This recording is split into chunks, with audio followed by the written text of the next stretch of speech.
कहानी की शुरुआत होती है जेना जोन्स से, जो 40 साल की एक फैशन आइकन है। वो अपने बॉयफ्रेंड ब्रायन से ब्रेकअप कर चुकी है, जो कि मिडवेस्ट 2 से था। दोनों 10 साल तक पब्लिक में डेट करते रहे थे। ब्रेकअप के बाद जेना अपने पेरेंट्स के घर वापस चली जाती है। पूरा 1 साल वो खुद को कमरे में बंद करके दुख मनाती रहती है। उसकी मॉम, मोनिका, आखिरकार उससे कहती है कि जिंदगी में वापस लौटना भी हीलिंग का हिस्सा है। दोस्तों से मिलो, काम पर जाओ, न्यूयॉर्क वापस जाओ।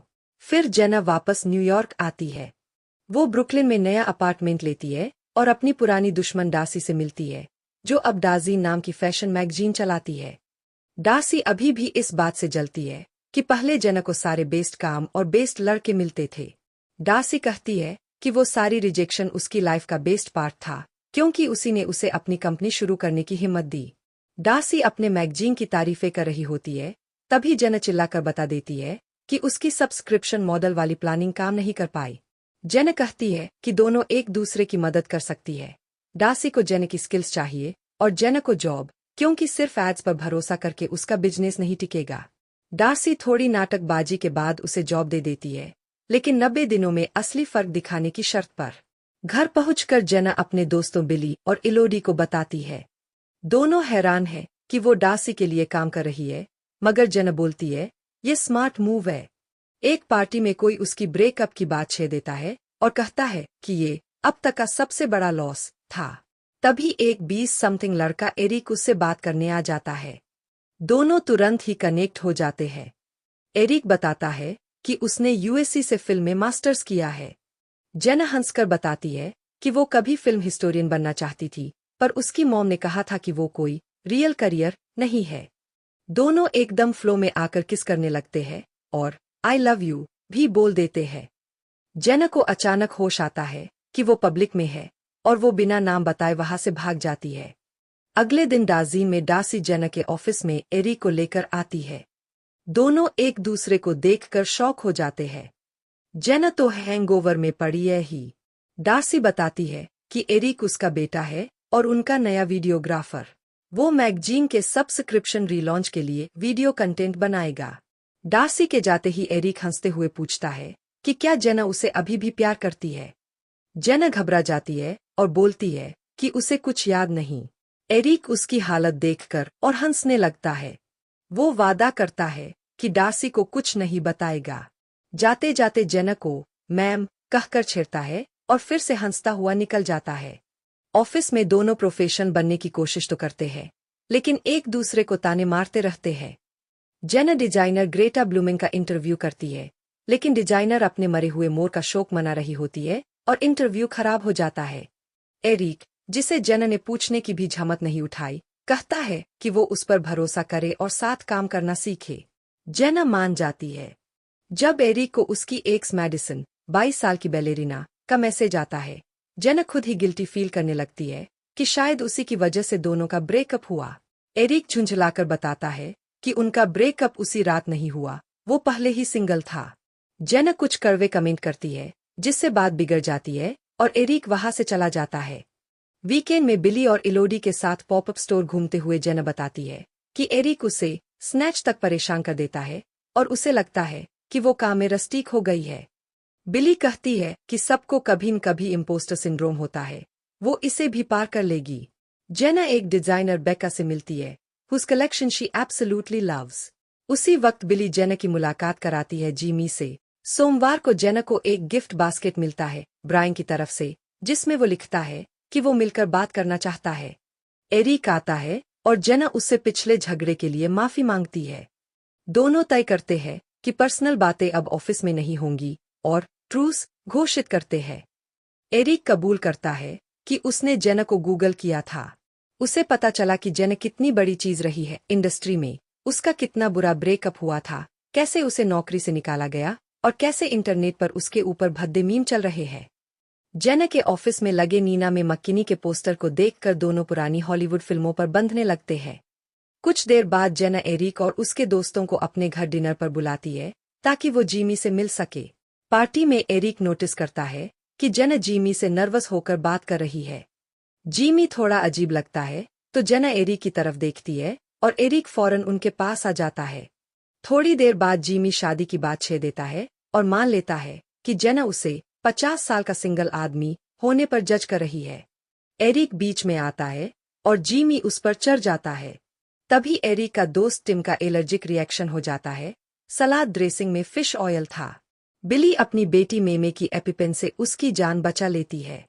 सबके जाने के बाद एरिक जेना को साफ सफाई में मदद करता है। वो पूछता है कि जेना असल में चाहती क्या है।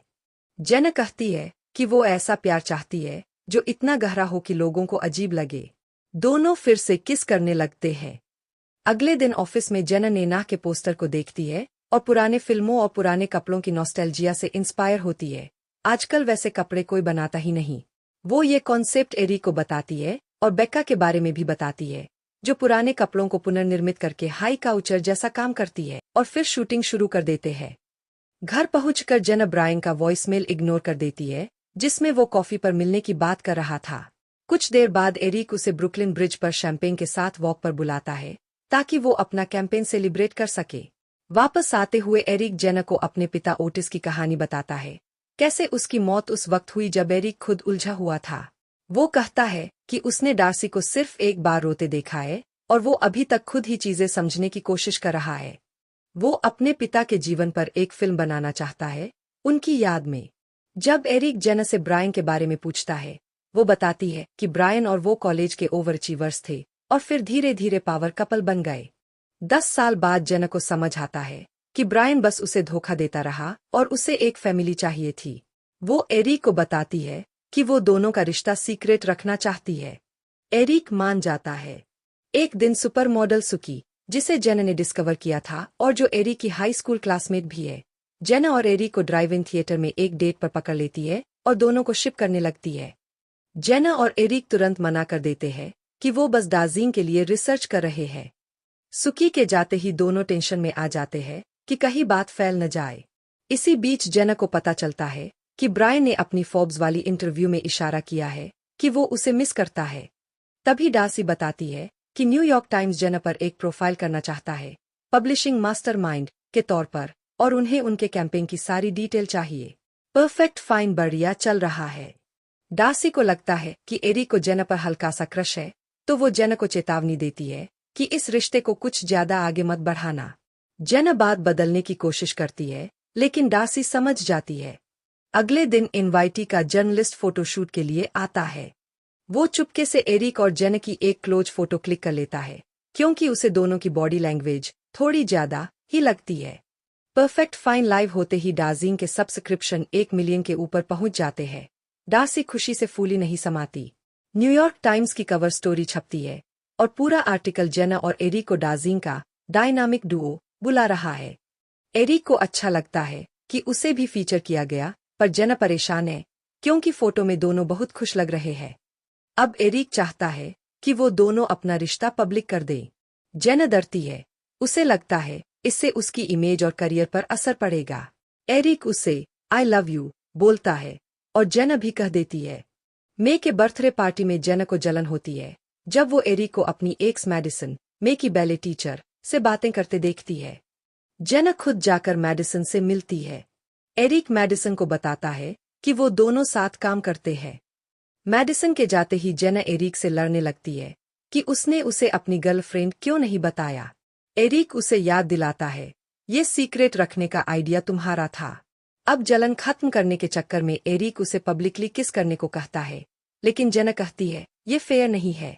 एरिक को लगता है कि वो कुछ भी करे गलत ही माना जाएगा। वो फ्रस्ट्रेट होकर चला जाता है और जेना की कॉल भी नहीं उठाती है।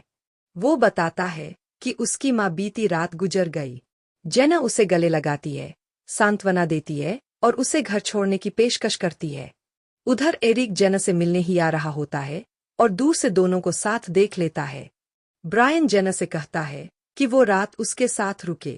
जेना साफ कह देती है, नहीं, सच बोले तो ब्रायन अच्छा दिन हो तो 5 नंबर है।